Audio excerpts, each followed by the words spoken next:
My name is Kim Rosanka. I am the managing shareholder of the Dean Mead VR office. Earlier this year, some of you may have attended the legislative update we had in January at the Hilton. And we're here to update you as to what happened since that time. A lot has happened in Tallahassee, and we are pleased today to partner with the EDC of Florida Space Coast to give you a recap of the bills and how that will impact you and your businesses here in the Space Coast.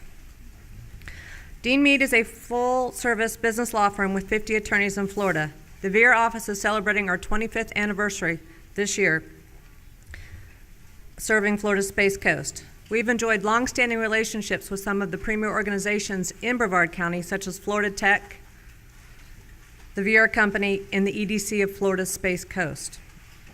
Now I'd like to welcome Mark Michalowczyk, Chairman of the Board of the EDC, to the podium.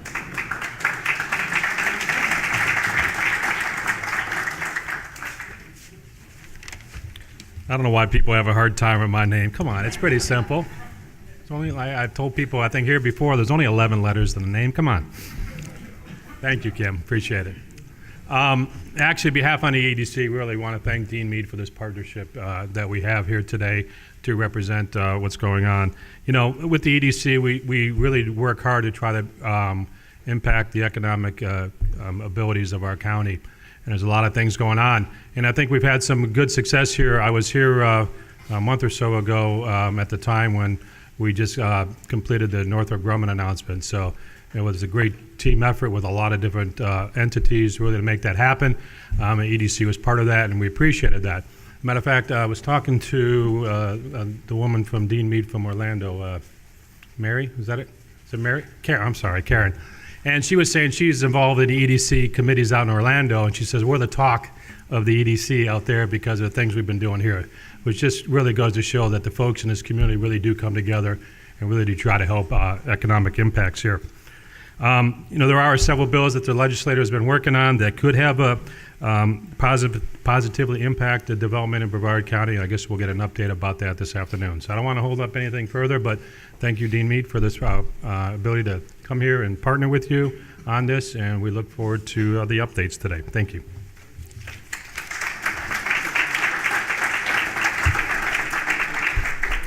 Before we get started, we'd like to introduce the public elected officials that are here today. First, Honorable Thad Altman with the Florida Senate.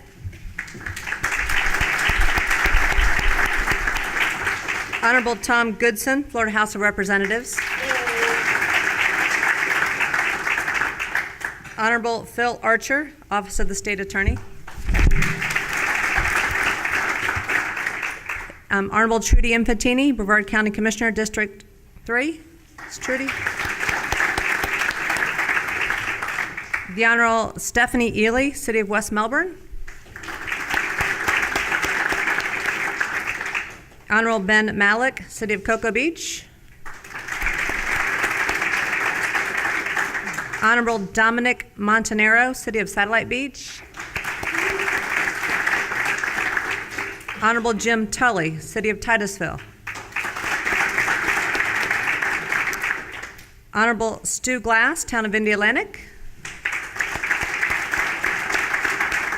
And Honorable Lori Scott, Supervisor of Elections. If there are any other elected officials whom I have missed here today, please stand to be recognized. Oh, Greg Jones, City of Melbourne. Sorry about that. Also, I'd like to ask the Dean Mead. Oh, I'm sorry. Frank Sullivan, Port Commissioner. So sorry, Mr. Sullivan. Also, I'd like to ask the Dean Mead attorneys to please stand at this time.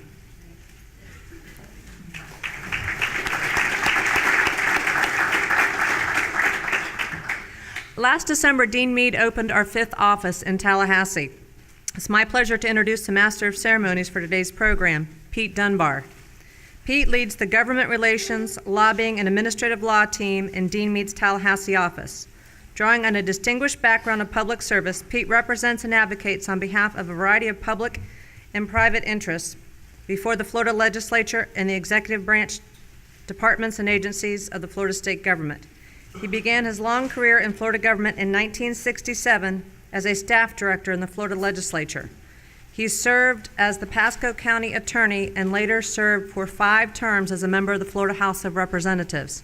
Upon leaving the legislature, he held the post of General Counsel and Director of Legislative Affairs for Governor Bob Martinez, and later served as a General Counsel at the Department of Financial Services.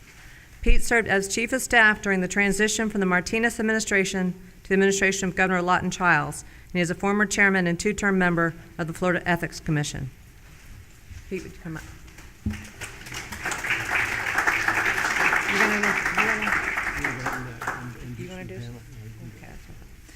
In addition, I'd like to introduce our special guest here today.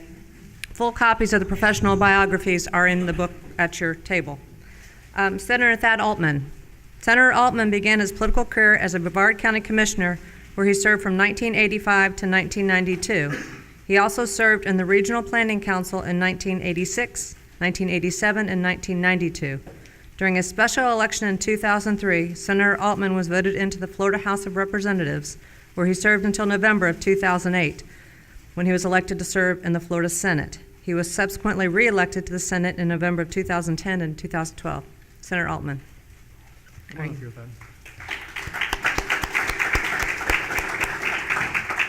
Representative Tom Goodson was first elected in 2010 to the Florida House of Representatives, representing District 29, after serving on the Canaveral Port Authority from 2002 to 2010.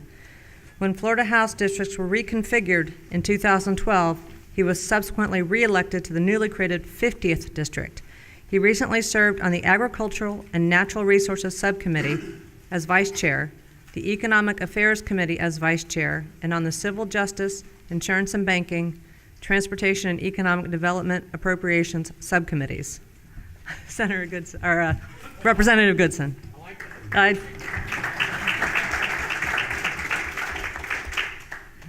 like Mason Blake is a shareholder in Dean Mead's Vera office. He is board certified in real estate law by the Florida Bar Board of Legal Specialization.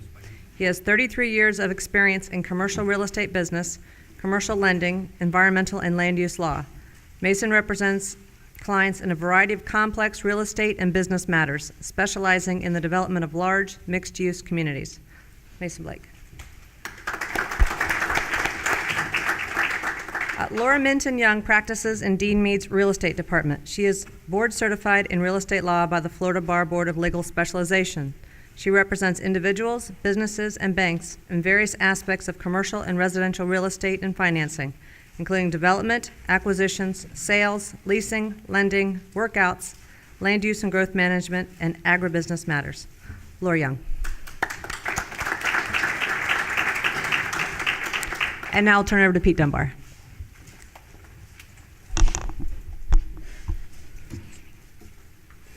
Thank you, Kim. Much like we did in the pre-session briefing, what we'd like to try to do is to, with the panel, cover about 36 pieces of legislation. Now, I will tell you in advance, there is a written report so that if you have specific notes, because we're going to cover a rather wide range of items. There were about 1,800 plus bills introduced for consideration by Senator Altman, Representative Goodson. I like that senator part, Tom. Do you have an announcement for us? Not at this time, okay. And their colleagues to consider. We're going to try to cover about 36 of them today. Thad, you're going to be first, so get ready, okay? Now, let me, a short civic lesson, if I might, on Florida's Constitution. The governor has 15 days after receipt of legislation that has been passed by the legislature to act, either to veto it or to sign it or let it become law without his signature. What's missing in this equation of these deadlines provided in the Constitution is when the legislature actually will deliver the bills. So all of the bills, with one exception that you're going to hear about today, none of them have gone through their 15-day cycle. About half of them were delivered to the governor on Thursday of last week. We're expecting, and my partner Martha Edenfield from the Tallahassee office will watch her iPad to make sure he doesn't sign it while we're speaking. But the bottom line is we don't know yet whether these bills are going to actually become law or not. I would speculate, however, most will be, and there is only one where I think there is the possibility of a veto. With that, I'd like to follow up on the opening remarks that Mark made, and let's talk a little bit about Florida's economy, what the legislature did to address it this time, particularly with emphasis in this area. Senator Altman, has been, that economic recovery has been a major priority for the legislature and for Governor Scott. I know it's been a personal priority of yours. Tell us a little bit about what we worked on here this session for the Brevard and this Space Coast region. Well, thank you, Pete, and really want to thank Dean Mead for hosting this event here today. It's a great firm, and gosh, I go back working with Mason Blake back in the days of when we were planning Vieira, and this facility, actually, the zoo moving here, thanks to the Vieira company, and it was a great honor working with Pete and Martha and Phil, who's a Nogales High grad, by the way, works with Pete in Tallahassee. He hires very smart. She hired me, Thad. Oh, she did, okay. Yeah. She hires smart. Obviously, when you look at economic development, what's critical is that we have a robust budget for our economic development arms, Enterprise Florida, the Office of Economic Development, and an area that I'm intimately involved in is Space Florida. And this year we had a really good year. Space Florida pretty much was fully funded. Their budget's right at $19 million now. That's a very healthy budget. We have had an addition to their budget that wasn't in there before, that we worked really hard on, was not in the governor's budget originally, and that was the $2.5 million for the development of the shuttle landing facility. We know that NASA will be decommissioning that as a NASA-ran public-only facility, and it will be privatized. It will become a commercial launch landing facility, and Space Florida has been selected by NASA to oversee that. Unfortunately, they didn't have any dollars to do so. Hopefully, in a 2 or 3 year period, that will eventually pay for itself. So the $2.5 million for that runway was really important to get them going and make that a profitable commercial space venture. That was probably my biggest appropriation priority this session, was those dollars going into Space Florida. We also have a healthy sum of dollars working with the Department of Transportation, where they use DOT dollars for space infrastructure. That is back on track. I'm excited about a program that Florida Tech, FSU, University of Florida, and UCF are deeply involved in. It's the FAA Center of Excellence for Commercial Spaceflight, which Florida Tech has been heading that up, and that was also funded through Space Florida's budget. And that will be a $500,000 appropriation that will match federal dollars. So all in all, it was a great year. One thing we're doing in economic development that we've never done before, in past years, we've always been fighting for special benefits for veterans and active duty military members, whether it's helping them getting their licenses to practice in the state, their spouses getting jobs, access to our universities. We passed a huge bill called Florida GI bill. I was honored to be the prime sponsor on that as chairman of the Military Affairs, Space, and Defense Domestic Security Committee. And we are actually going to recruit veterans. We've appropriated dollars as a part of our economic development. This is an amazing thing that we've done here, Pete. We know veterans are great citizens, they're great workers, they're an awesome workforce, and part of our economic development strategy now is to actively promote Florida as the veteran, the military most friendly state in the union. Thad, thank you. And Tom, I'm going to come. You handled the transportation bills in the House, engineered them all the way through. We got to work with you on parts of those. I want to ask you about the transportation bill, but I left something out in my opening remarks. We're going to try to get out about 1:15, which is a little bit early, but I am going to try and allow for about 10 minutes of questions from each of you. So if you have them on things that come up during the course of the session or things we don't cover, be prepared to do it. Having said that, Senator, excuse me again. You are interested in that, aren't you? We're kind of got our eye on. Thank you, Pete. You know, one good thing that I like the most about following Senator Altman, all I have to do is go ditto. You know, he covers about everything. They're not in the same Senate seat, by the way. This No, we're inside not. joke we're engaged in up here is it's not a primary no. in the making. If you know anything about any DOT bill in the House, usually it ends up being held hostage to the end, and it becomes a train. Because if you say transportation, about everything you could think would be germane. That being said, last year I had the transportation bill. And it was just a very easy rewrite of outdoor advertising, which brought it up, you know, and it modernized, it connected to local governments too. So everybody was on the same page when you do outdoor advertising. That being said, last year it just ended in a fireball at the end, and it had everything from goats, sheep, and turkey herding, okay? So it came back this year. I don't know if it was the year, if you have been to Tallahassee a lot, you saw this year to be a very kind of mild, very little controversy. Of course, you had a governor running, and that always helps. And so, or either I doubled my medication, so I felt like I was in a tulip patch all the time, okay? Because, so it ended up being very easy. It was, to me, it was easy, even though we were threatened at the end there, adding things, but it ended up being a great bill. It was time.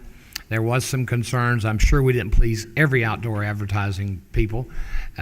Larry, are you happy back there? We're where's happy. Larry? Larry says he's happy, Tom. So we did a good job, and that was a really a Tom, very not nice only experience. did you do a good job, you did such a good job, you passed it twice. Yeah. You do that. You hide those things. Say, if they get you on this end, it's kind of like a mother-in-law. If she's on this end, you'll hide it over here, and she'll never catch it. So we did that, and we passed it twice. And it turned out to be very, very nice, very rewarding. But I will say this about economic development of our state. Think back to our governor took it at the worst time in my life. So therefore, and the governor's helped economic development by shortening permitting times, by abolishing the Department of Community Affairs, which was definitely adamant against development. I like that. So Rick Scott is pro-business. Rick Scott is making the state of Florida better, and what we need is 4 more years of Rick Scott. Now, I have a question on that. You want to go right to the election?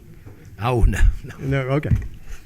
But that's pretty much it, Pete. Let me, the two bills that Tom has been describing that are the transportation package are not in the written materials, and because there are a lot of local government officials here, a mayor and others, they are House Bill 771, 7171, and House Bill 1161. The provision that Tom was referring to will provide consistency with the growth management laws and priority to local governments instead of to the Department of Transportation in the permitting. So if you're interested in that, you might want to take a little closer look. Yeah. Mason, you're up, my man. I'm just giving you fair warning here. So there are some issues that are business related for the manner in which you conduct your affairs that I think that are worth pointing out. And Mason, if I could, I'd ask you to give some special attention to the Information Protection Act that I think most people may not be aware of. Okay. Thanks very much, Pete. Yes, one of the most pervasive bills in terms of effect on the business community from the session will be Senate Bill 1524, the Florida Information Protection Act. Basically, this act applies both to the private and the public sector, so governmental officials be aware that this applies to governments as well.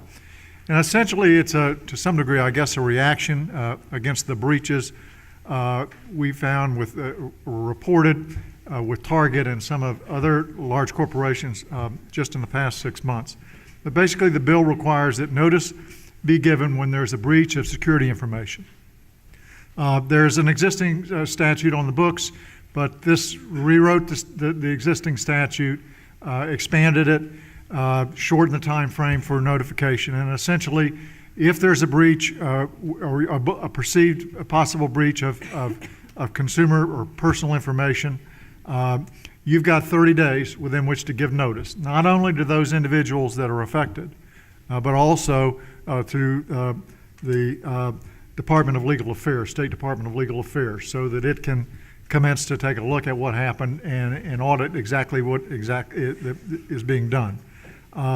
If the entity is covered by federal law, such as HIPAA, or Graham Leach for financial institutions or for medical providers, then compliance with the federal legislation is compliance with the state law.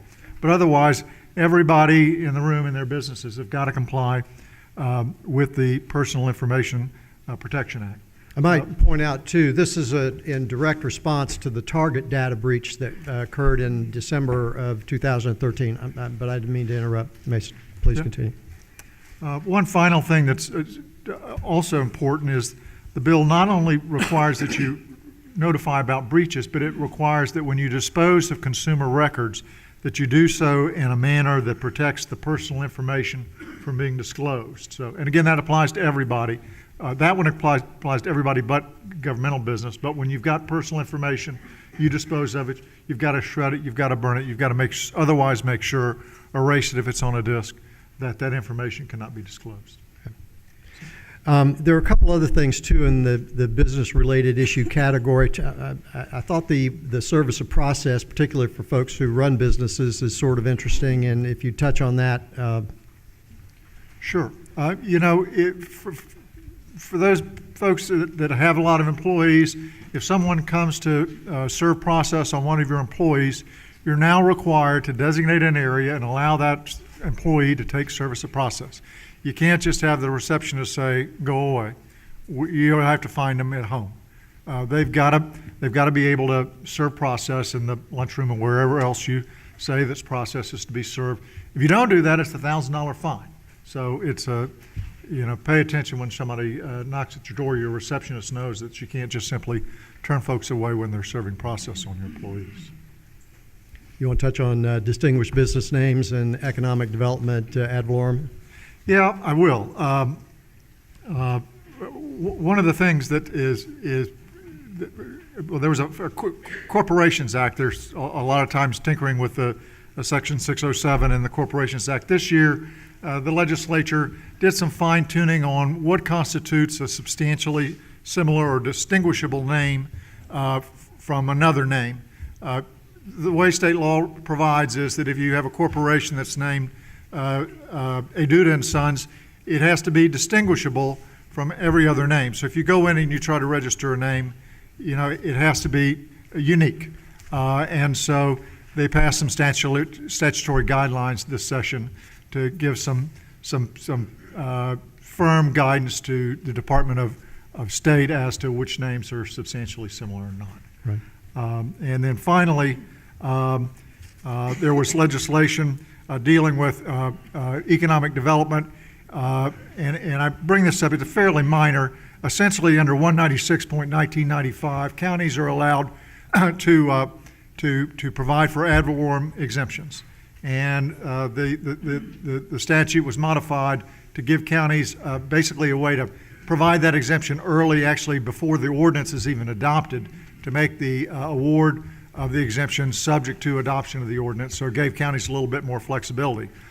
Not a big deal, doesn't mean a lot to Brevard County, but I bring it up and raise the issue because everybody needs to know that we here in Brevard County this year are reenacting the authorization of the ad valorem tax exemption under 196.1995. That tax exemption, as Mark can tell you, is absolutely critical, a critical tool for the EDC in order to provide incentives for businesses to relocate here. It's particularly critical because it can be used to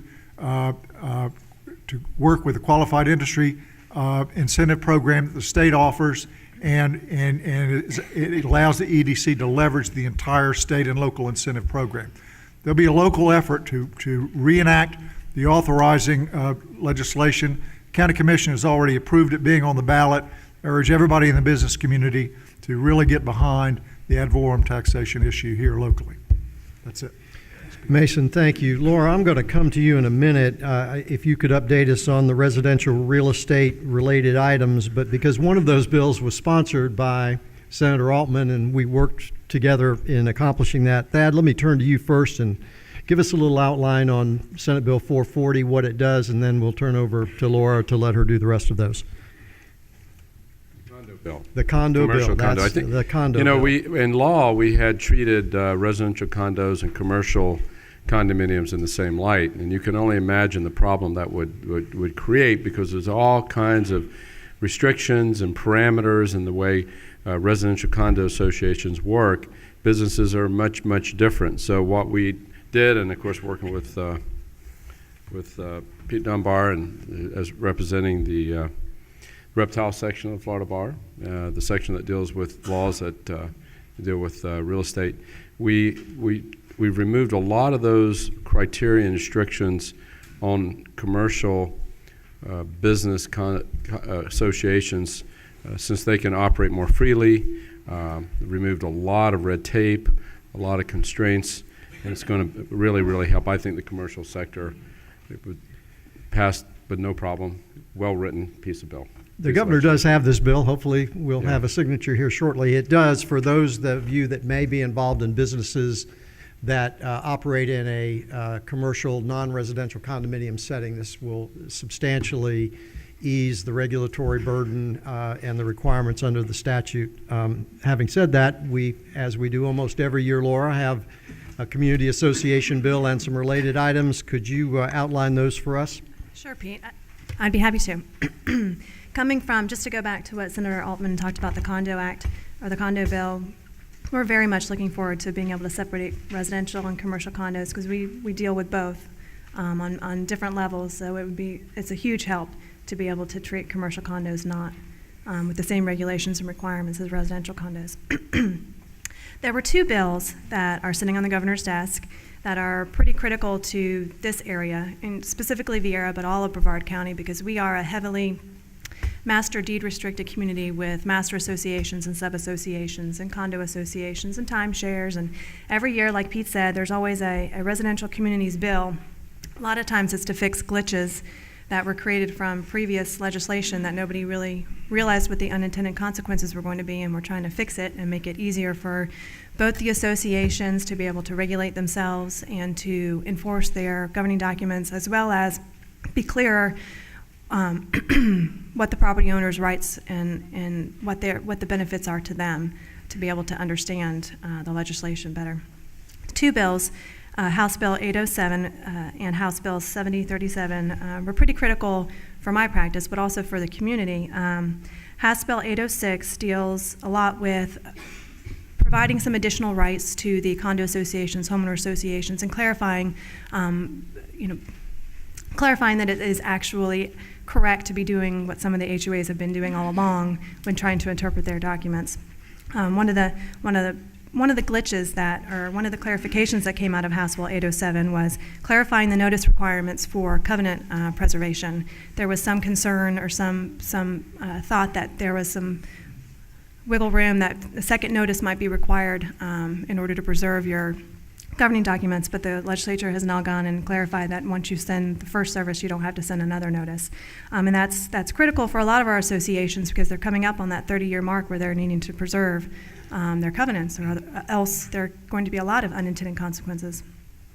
The second thing that House bill does is it gives some control, some additional control to the condo associations. It allows them to go into abandoned units, to kind of take them over, not title-wise, but take them over, repair them, do lots of things that they haven't been able to do previously, because those are their sore spots. Those are the units that are creating issues for the common elements and the other owners. So it gives them a lot more authority to go in there and do that and charge the unit owner for it. It very specifically or clarifies that the terrible term, if some of you might know, the previous owner cannot be the association who takes over a condo unit, either by foreclosure or deed in lieu of foreclosure. So they aren't dinged with all the past assessments like any other owner would be, which is very important.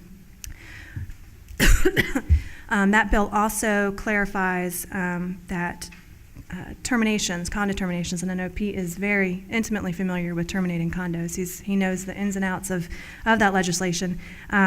It has reduced the voting requirement to 80% of the voting interest and 80% of the existing outstanding mortgages on the property, unless the condo documents provide a lesser percentage. And I know there was some talk at our meeting last week that there may be some unintended consequences with this, so they may come back next year and revise that section again to help protect the property unit owner's rights.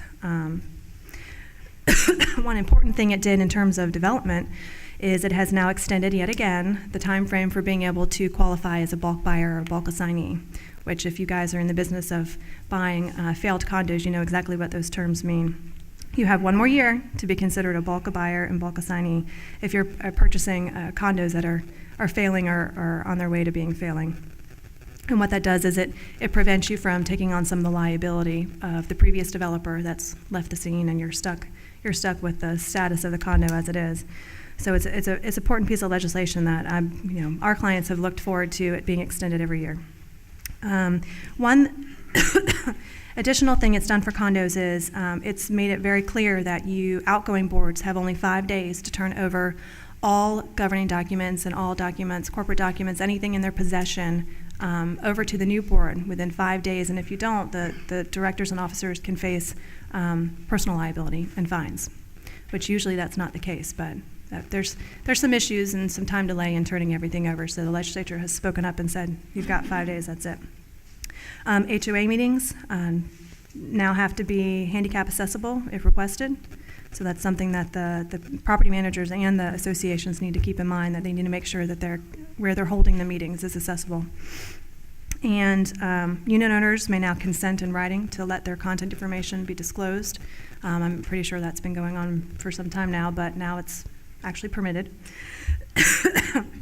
The second bill that is pretty important in our line of practice is House Bill 737, dealing with expanding the rights and the ability of property managers to extend services to their clients. It's always been kind of a contentious thing about what property managers can do and what they can't do, what's considered the unlicensed practice of law and what isn't. We get those questions every day from our property managers, and they're working hard to make sure they don't cross that line. So this legislation allows them to actually interpret the declaration in some instances, which is still kind of risky, it expands their powers to collect their collection efforts. The legislature has drafted forms, notice of intent to lien, releases, and notice of intent to foreclose forms that property managers now don't need to seek from their attorneys. They can, if they follow the statutory form with substantial compliance, they can do it on their own and provide those services to their HOAs. I'm pretty sure the reptile section. Well, this is the one I mentioned that I thought most of the bills we were going to discuss today probably would comfortably pass through the governor's office. Apart from the substantive parts that Laura has described in this one, there's also an inadvertent mistake in the drafting, and there is an inadvertent repeal of 2 important provisions of the Condominium Act. I know from talking to the governor's office, they are considering a veto on this, or deciding that it should go ahead and be signed and then let next year's legislature repair it. So we'll see what happens with that. But you might touch on the disclosure and the short-term rentals, and then I'm going to pick on Tom again. House Bill 489 is something that may not come up in your lines of business very often, but it does still happen where sellers are selling their properties and they want to retain the mineral rights and the right to access the property to get those mineral rights. It's more than mineral rights, it's all the subsurface rights. It doesn't often happen where those rights are severed, but it still does, still is a concern. What now sellers have to do is they have to provide in writing a disclosure statement to the prospective buyer, telling them exactly what it is they're retaining. If they don't do this, they can be subject to cancellation rights. The buyer can cancel the contract, and this has to be done during the contract signing time, not at closing. They can cancel the contract, but you could also, those sellers out there could be personally liable for fines. So it is something to consider, much like the disclosure summary that came through several years ago regarding HOAs and having to disclose that one exists, what the fees are, what the assessments are, if there's any delinquencies. There's a whole disclosure summary, and this is kind of similar in that nature, where now it's one more disclosure that the seller needs to provide, and that's only for residential properties right now. The second one that Pete is referring to is Senate Bill 356 in terms of short-term rentals, and this is a hot item here. Of course, we're partially a tourist-related community, and we have several areas that do have short-term rentals and several areas that want to prevent short-term rentals. This bill specifically prohibits local laws, ordinances, and regulations that regulate the duration or frequency of short-term rentals. It repeals certain provisions in the current law that allows local government to restrict the use of these short-term rentals because of their classification or the duration that they're used, and it also maintains the current prohibition against local government from restricting it and prohibiting it. So it gives, kind of lets loose the short-term rentals. It can't be Well, as yeah, I think what you've got here is we had the state preempt short-term rentals for our local government officials. That was preempted to the state. Some of that's now been returned, but if you probably want to take a look at this, if it involves your community, there are still some state restrictions that apply. Some ordinances can be grandfathered, but short-term rental is an issue. I want to return again to sort of some of the local area. Tom, you and I were talking before we came up front about a project very special that you were working on. Tell us a little bit about Field of Dreams. Thank you, Pete. Field of Dreams, I'm sure all of you, how many people in here know anything about Field of Dreams? Very good. Okay, Field of Dreams is going to occur due to the budgeting. We received $2,100,000 at the corner of Wickham. At the corner of 192 and Minton, the park down Minton there, the old park. This is going to be the first in the state of Florida, a sports complex for disadvantaged or disabled, injured children that have severe handicaps. It's a great thing. It's a venture between West Melbourne, Brevard County, and the state of Florida. So I'm looking ahead to that to be something that's going to be spectacular for our community.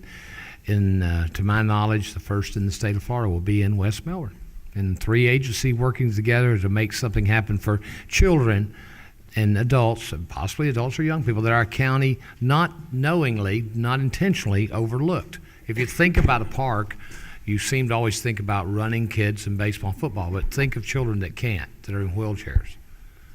That's what this park will do. It'll give them somewhere. Tom, do we have a time frame on, do we know the scheduling of that yet? No, I really don't. I think it's the county and West Melbourne are working out their details, and so I don't know if the Commissioner Infantini has a schedule on that or not, but okay, don't know. Okay, You got don't some know. information, so when we get to questions, I'm going to let you preface whatever question you might have to tell us exactly how that's all going to come together. Okay. I want to stay local a little bit. Thad, I know one of the things that got lots of attention in the legislature this time relates to the Indian River Lagoon. Talk to us about the appropriations process there and what's coming home that will help the lagoon. With the but the Indian River Lagoon started getting a lot of attention well before session, and President Gates formed the Joint Select Committee on Lake Okeechobee and the Indian River Lagoon. And the charge of our committee was to look at what things could we do immediately to offer the greatest positive impact toward the Indian River Lagoon. As you know, we were having horrific algae blooms here in the northern and central part of the lagoon. The southern part of the lagoon, due to pumping and lowering the levels of Lake Okeechobee, were receiving horrendous green algae blooms. We got the brown algae, they got the green algae. So bad there, they literally shut down swimming and kayaking. You couldn't go into the Indian River. We had a first public hearing began in Jupiter. Probably had close to 1,000 people, somewhere between 700 and 1,000 people. It was an amazing hearing, and what was interesting, I thought it would be a lot of environmental interest, which is a good thing too, but really it was the business community who came out. It really started highlighting how important the Indian River Lagoon is to our economic well-being as a community, from hoteliers to restaurants, entities that rented boats and kayaks. I mean, their business was in the tank because literally there was no swimming allowed. So we began that process, had a number of hearings, came up with some recommendation, total of about $160 to $180 million in projects dealing with the lagoon in its entirety, literally starting just south of Orlando, Lake Kissimmee, running down the Lake Okeechobee, St. Lucie River, as well as the runoffs here. Brevard received specifically of that. There's an 11-county area. We received $20 million for dredging. Our problems are unique. They're not from the pumping flows from Lake Okeechobee, but they're from C-54 and from residential and commercial runoff, and a lot of latent muck in the system. What we've found with a lot of research is that we've had 60 years of muck running into the lagoon, and a lot of it comes from when we were pumping sewage right into the lagoon in the 60s and 70s, and some from nutrient runoff from homes, residentials, commercial lawns, some from septic tanks. I think we don't know for sure 100% what all the sources are. So we got $20 million for dredging the latent muck out of the system. $1 million of that 20 will go towards science and research to develop ways that we can most efficiently do what we call environmental dredging. Dredging in the past had pretty much been done for navigation, but this is dredging that's designed to clean up the water. We learned a lot of lessons in Lake Apopka, for example, where they spent a lot of money stopping the muck from going into Lake Apopka, only to find that it didn't work. Lake Apopka is still very polluted, and it was because of latent muck that was there in the nutrients. So we're going to begin that process up here, and hopefully we can get dredging. 2 projects, one the Galley River, that's $10 million. The other project is dredging, environmental dredging, designed to clean up the lagoon in general. And a lot of that where we start will depend on the science that we have and where we can most quickly get permitting. We have same problems, cleaning up the environment, getting permits as anyone else does, getting permits. And you'd think all the things we've done to make permitting more efficient, and we're not there. So hopefully we can work on getting our permits so we can start cleaning up the Indian River Lagoon as soon as possible. Mason, I know when Laura was describing the House Bill 807 and the glitches, I know one of the glitches there was to fix the term insurable event in condominium things, and we did have a series of insurance-related bills that passed this year. Update us on those if you would. Yes, sure will. Pete, there were several pieces of insurance legislation I think might be of interest. The first is Senate Bill 542, which essentially puts private insurers, if they so desire, in the flood insurance business in Florida. The federal government passed the Biggert Waters Flood Insurance Act of 2012, dealing with the National Flood Insurance Program, and essentially what that act did was it made the premiums reflect the actual risk involved. And so what's happened as a result of the federal reform is that the premiums are increasing 20 to 25% right off the bat nationwide. This left a number of people concerned about, what were the rates going to be here in Florida? How would that affect our economy here? And it also, I think, it gave some insurers the idea that we can compete with the federal government, maybe do better than the federal government if there's a level playing field, which essentially the federal act created. So the bill provides and authorizes private insurers to sell different types of flood insurance products here in Florida. The first are standard coverage, is just exactly like the National Flood Insurance Program coverage. There are several additional policies. There's a preferred coverage, which is basically an enhanced coverage. And so it allows and it sets up an entire procedure for insurance companies here in Florida to get in, property insurance companies to get in the flood insurance business. And I think it, create hopefully competition, and I think be a benefit for the state overall. Traditionally, Florida, although we contribute a great deal to the National Flood Insurance Program in terms of premiums, we actually don't, many dollars are not spent here in Florida, which would, make you think that, if the money's going out of state, we're actually getting charged more than we probably are need to be charged. So by getting the private insurers in here with a level playing field, hopefully it will create some economic benefit for the citizens here in Florida. A couple of other things it did, it basically prohibited Citizens Property Insurance Company, the state insurance company, from getting in the flood insurance business. And it also prohibited the Florida Hurricane Catastrophe Fund from funding losses. So, if you've got flood problems, you need to insure, and now there'll be a private insurance market. I think that bill also has now restricted the ability for those of you that might be involved with condominiums, residential condominiums in particular, that the Citizens product is now being limited, I think, to win-only coverage too. Tom, before I move on to Laura to talk a little bit about the ag issues, you and I had discussed the flood insurance, opening it up for private competition, which I think is good, but I think there's also something here to look out for and probably try to avoid, and that would be we don't want another Citizens, right? Absolutely. There was talk up there, and you can understand why, because some of these people, I think Pinellas County was hit very hard, and federal government, more money goes up there than comes back. Exactly correct.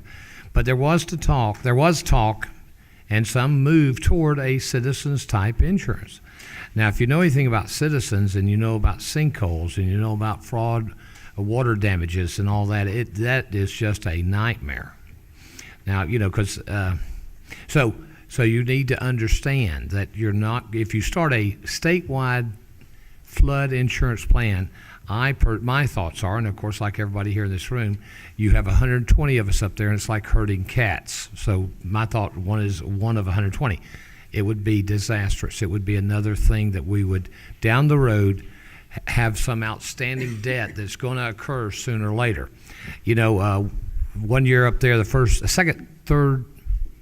third year I was in the House, everybody wanted to kill Citizens Insurance, and it was going well until the Miami, Brevard County, Dade County saw what their premiums are going to go up to, and then it stopped like dead still. So anytime in state government up there, you're dealing with the whole state. You're trying to make decisions, and sometimes you're making them to help the whole state. The same little person in Two Egg, Florida, gets the same benefit as the person in Miami, and sometimes that's very hard to do. So I would not be in agreement to have a statewide flood insurance. I think it would be something that would hurt us down the road. Somehow I think you're not alone in that thought. Laura, let me ask you, you were dealing with our suburban and urban real estate issues. There were a number of agricultural-related and small community-related bills this time. Touch on those four, if you would, for us. Sure. There are primarily three House bills that I'm going to touch on. One is House Bill 723, which is what a lot of what Senator Altman had touched on with Florida SpaceX, which was a subset of that bill. But it was a comprehensive economic development bill. There's $5 million in the budget to support its initiatives, and there are several of the initiatives there. If you review it, you'll see there's a general theme of tax incentives, lending programs, and grants for rural development, for small businesses, rural development. There's a rural job tax credit program where if you qualify as one of these businesses, you are eligible for up to a tax credit for a tax refund up to 50% of the sales tax paid on electricity, which could be significant if you qualify as a eligible business. There are several grant and loan programs supporting the economic development within the county. There's a reemployment, some changes in the reemployment assistance program where they've made the application process a lot simpler. You can do it online, and there's also, they've made filing claims much easier if you don't have access to file written claims. You can do it over the telephone. So they've made the assistance a little bit easier to obtain. One thing that bill has also done, which is very important to development in this community and every community in the state of Florida, is it has extended the building permits issued by DEP, the water management districts, and the local governments again for 2 years. But you need to make sure you reapply for them to get them extended before the end of this year. Another thing that bill has done is in terms of impact fees, it has really protected the small business arena by not allowing the local governments to come in and assess them impact fees for mitigating transportation impacts, also preventing them from applying transportation concurrency or require proportionate share contributions for new businesses that will have at least 12 employees by a certain time frame. It's in the future, but it's July 2017. So it's really an effort to help new businesses, smaller businesses get up and running and not be kind of stuck out of the gate with the permitting fees and the impact fees.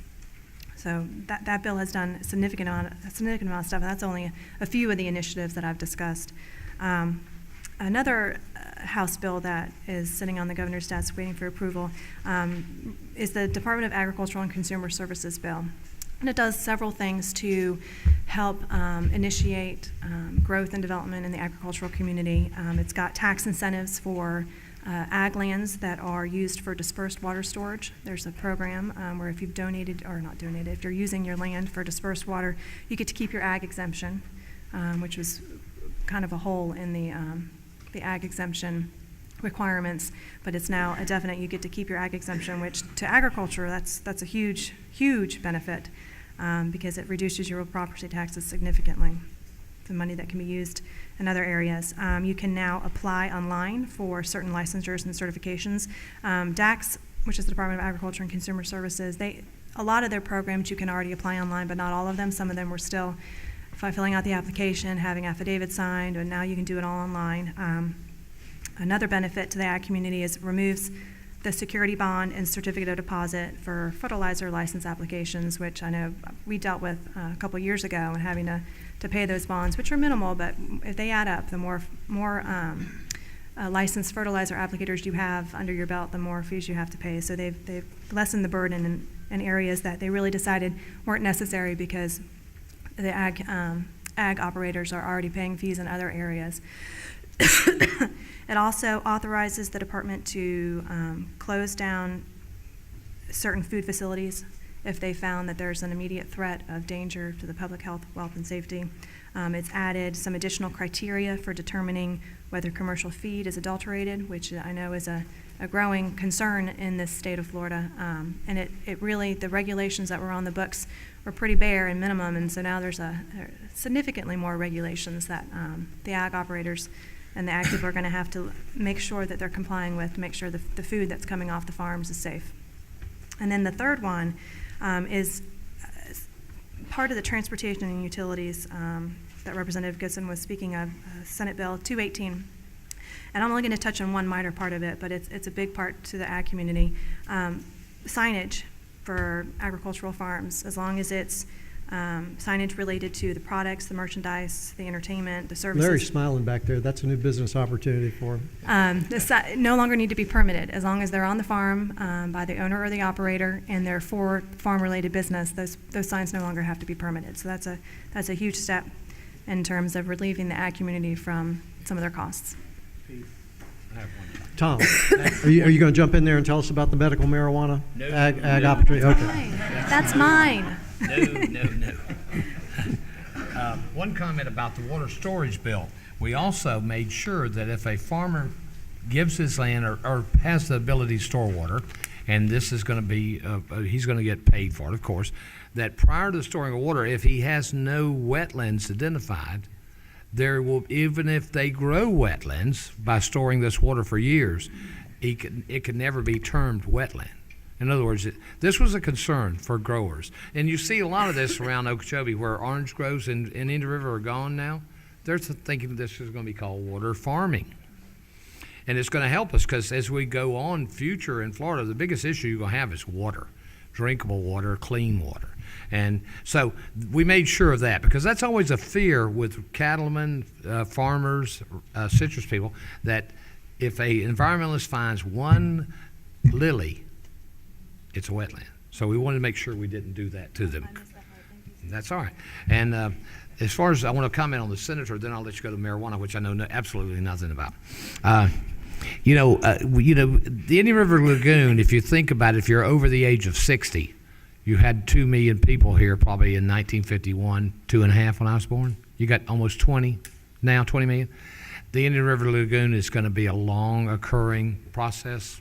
Don't expect it to be, you don't expect it to turn around overnight, just like the senator said. We did allocate $850,000 for Titusville in the north part for Dre Fill. It's going to be a retention pond, nice park to treat the water prior to going into the lagoon. With all that being said, thank you, Pete. Thank you, Tom. We are at a time to take some questions, but I'm going to take, since I have the mic, the opportunity to segue off of the discussion on water and make you aware of 3 things that will appear on the ballot in the fall. just information purposes, but one of them deals with an extension or a recreation of the Florida Forever program, both land acquisition, but different from the original acquisition program. This will deal with also water quality and some of the things that are being discussed up here by Thad and by Tom. It will set aside, beginning in the next budget year, $300 million a year to try to address the water quality, the water retention, the cleanup of the legacy loads that we find in our muck that Thad was making reference to. There's also an issue on the ballot that was put out by this year's legislature that will clarify who will make the appointments when there is a vacancy that occurs on the same day that one governor takes office and one governor leaves office.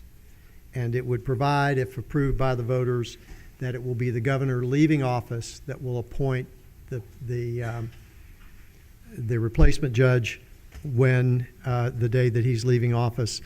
And the final item, which I was sort of kidding with Tom about, there is a ballot initiative for the medical use of marijuana. Those are the three ballot issues you'll have in addition to it being an election year. Now, having said that, questions? Tell me about Field of Dreams.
That's the one bill that we've talked about today that's actually been signed.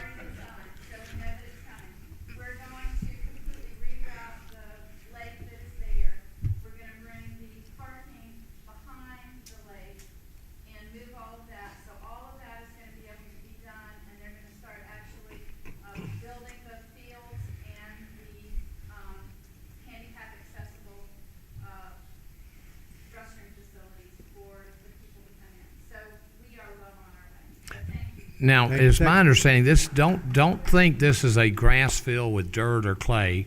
These are astroturf fields or something much different, correct? Right. I thought so. Most of the fields are some kind of turf so that if the individuals fall, Yeah. they're padded. Yeah. And they also obviously are wheelchair accessible. The wheelchairs can ride over these with no problem. And aren't you going to have a cafe, restaurant? That's the other thing. Yeah, I thought We so. also have partnered with Promise. Thank you. We've also That's the reason I appropriated this money was the cafe. I thought they were going to have a beer garden, but that's out of the question, okay? We've partnered also with Promise of Brevard. Yeah, yeah. And Promise of Brevard is building their handicapped housing for handicapped adults, physically handicapped adults in West Melbourne. The Promise Cafe is part of the actual building facility, Yeah. is going to be a place where they can come in and be employed and provide income, actual employment for them, and they'll be tax-paying residents of West Melbourne. So it's a partnership. This park is going to be unique throughout the state of Florida, not only the handicap accessible, but also the Promise Cafe. That's great. All right, give her That was a round. great question, by the way. And for Martha and I in the Dean Mead Tallahassee office, one of the organizations that we have been constantly supporting Special Olympics, and so we work with these athletes. And Tom, thank you, and thank you for the effort and attention that it's got. Thad? Yeah, I want to, this is significant. I have to say that Brevard County, working with the legislature, our cities, and Brevard, we are leading the nation in the issue of developmentally disabled children. We're leading the nation in opportunities as they grow up and become adult, especially as what Betsy Farmer did with Space Coast Early Intervention Center. She's carried forward in developing Promise of Brevard, which is a community where children that become adults who have developmental disabilities literally can go and live and work and prosper, be close to their family, be close to their therapist, and have places to work. Because we've realized with the increase in developmental disabilities in children, a lot of these children are now becoming of age, and they're just being pretty much shoved away or becoming really difficult burdens on the families that have to maintain them with little help or support. And between Field of Dreams and Promise of Brevard, the appropriations that we're getting from the legislature, we are really setting the bar nationally. And I want to thank Pete Dunbar, because when we did the bill, I did the bill that allowed Promise to become reality. See Christine Wayne, a former aide who was involved in that issue, and of course Stephanie worked in my office too, so I have two former aides out here. We had a lot of resistance because it was bringing our land use laws up to modern day standards, and a lot of business concepts have been built on an old set of archaic rules. And so, Pete, I know being a real estate attorney expert, you help, appreciate all your input, and this is really exciting for Brevard. And it's not going to end this year. President Gardner, who has a child with Down syndrome, is a real committed parent and a real committed public official. We really are going to do some really neat things and set some precedents and some examples nationwide. Very exciting. Thank you, Senator. Now, I'm over my time. I have more questions if you don't have any. Yes, sir. I have a question. I know occasionally the governor and the legislature disagree on things. As Senator Altman might remember, several years back with the new governor disagreeing about the state's part of high-speed rail, and of course, Carl Sagan, billions and billions left on the table. I think we have the same thing going on right now. Excuse me, with the expansion of Medicaid. Could somebody just take a shot at why the legislature would not want to do what the governor wanted and expand Medicaid, given the billions and billions that Floridians have been leaving on the table for years? I will. I'd be more than happy. And I think Governor Scott's done a great job. I hope he gets reelected. You know what? I'll paraphrase one of Reagan's saying: if you disagree, if you agree with me 90% of the time, that doesn't mean you're my enemy. Obviously, we have our differences from time to time, but for the most part, this governor's worked very well with the legislature. The governor supported expanding Medicaid, and I really admire him for doing that, because he was probably the leading opposition as a private citizen and the owner of the largest owner of a healthcare company in the nation. He was pretty much the point guy to fight against the government-ran healthcare system and what's the Affordable Care Act.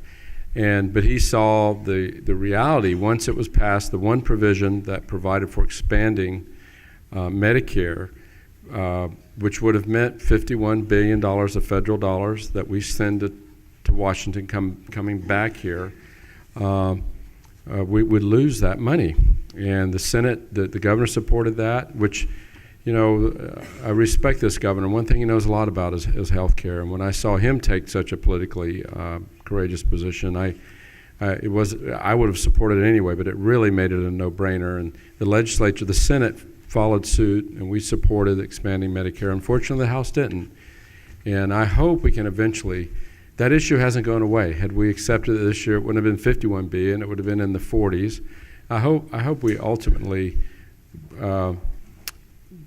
pass that part of the Affordable Care Act, because again, those dollars are going to Washington and they're ending up in other states. And there are a lot of Floridians, because of the Affordable Care Act, the way things are structured, are not able to access Medicaid dollars, and it's putting a hardship. And by the way, all of our major medical providers, both public and private hospitals, the FMA, rehabilitation centers, they all supported this expansion because of the dollars that we were losing. It literally $51 billion and just scores of jobs, tens and tens and tens of thousands of jobs. So unfortunately, I hope we eventually pass that. I hope we eventually, if we follow suit and bring back our money. Those are our tax dollars that we deserve to have back here. Tom, you want to comment? Yes, thank you. I don't sit on any health care committees. I don't sit on any education committees because I slept with an educator for 40 years, okay? And every time I even talk about education, I get in trouble. But that being said, the House took the opposite position because we felt like we couldn't trust the federal government for the money. You know, that they'd start out good and then eventually it would go south or go sour. And then if you're going to tell me how you're going to fund that without raising taxes, I'll be the first one to jump on the bandwagon if the federal government doesn't fund it. So we took that position. That being said, I'm sure it's going to come back. If you watched any of the House, every time the opposite side gets a chance, that's the first thing they throw eggs on us about. I wish it was a perfect world. I wish everybody worked. Everybody paid taxes like most of everybody in this room does. So you're going to always have a constant battle up there about something for nothing or all for all. So, and I don't know if you can ever convince me. You go back, and I hate to do this to the senator, but the high-speed rail to me was kind of a strange idea, a train going nowhere. You see right now all aboard Florida, which is being paid for by the FEC, totally funded by private industry. Every county from Miami to Brevard County is on them about no noise, stop here, build a station here. I don't know if that you'll see that come to duration. But back to the Medicaid, unless things were to change and somebody could tell me how you're going to fund it without raising taxes, I'd have issues. I promised we would be out early. Karen, can I shut us down? Sorry. Let me do the following. First, to thank Mark and the Economic Development Commission for joining with us to put the program together today. Thank all of you for being here to take part in it, and please join me in thanking our two special guests, Senator Thad Altman and Representative Tom Goodson.